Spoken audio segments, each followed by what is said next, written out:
Nós reunimos também com a gerência de Aerobus, mirando hecho que nós temos representação ainda de Aerobus, e não é maioria, mas nós temos representação sim em Aerobus, e tal qual nós sabemos explica, não já vou dizer, o tempo acaba, quizás tem gente com a Arábia que nós por esse motivo e mês também.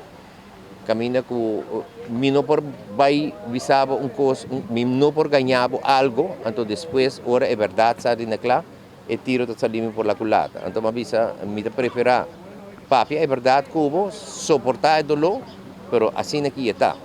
E não por vai ganhar nenhum, maneira de situação de Aerobus, tu sabe que Aerobus é uma companhia que está subsidiada o governo, está quase 10 milhões por ano, o governo está rindo de companhia para manter na vida.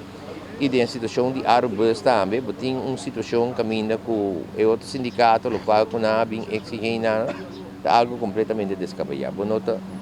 Não por bem com exigência assim, a sabiendas que o Aerobus está em uma situação financeira ou precária. Agora, bom, Aerobus, Babu, tem um débito na cabeça de mais de 30 milhões.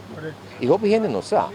O mané a parte que a situação ainda não está de canta macamba, botou um débito de 30 milhões, que Kiko, como um bom sindicalista, botou quase de situação assim. Botou de trata na sala de e cupo não de trabalho. Então, a nosso estado está possibilitar sempre, mas já, lamentavelmente, o ser humano sempre quer mais e mais, e o qual está preocupado nós como sindicato para manter o cupo de trabalho. Apesar de a situação precária, está mantendo o cupo de trabalho. Tudo gente agora, o que passa com nós na tripla ANVI caminho com 61 gente me será vai casa para pedir uma reorganização.